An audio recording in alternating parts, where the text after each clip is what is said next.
आणि मुंबईतल्याच वायव्य मुंबई मतदारसंघात महायुतीकडून अजूनही उमेदवाराची घोषणा झालेली नाही। ठाकरे गटाच्या अमोल कीर्तीकरांविरोधात शिंदेंच्या शिवसेनेकडून रवींद्र वायकर आणि संजय निरुपम यांच्या नावाची चर्चा सुरू आहे, पण त्या दोघांच्या नावांना महायुतीतल्या भाजप आणि मनसे या दोन्ही पक्षांकडून विरोध करण्यात आलाय।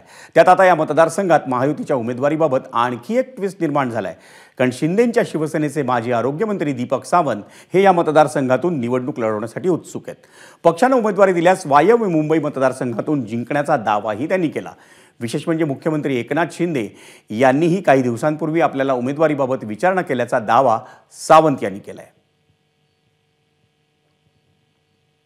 शिवसेना शिंदे गटाकडून उमेदवारी जाहीर होत नाही, नेमकं काय कुठे अडकलंय, काय सांगू? नाही, कुठे अडकलंय हे तर माननीय मुख्यमंत्री महोदय आणि आमचे मुख्य नेते शिंदे साहेबच सांगू शकतील।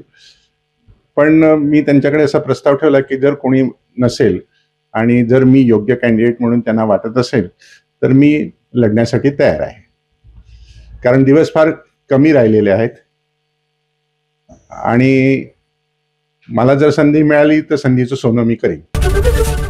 एबीपी माझा, उघडा डोळे बघा नीट।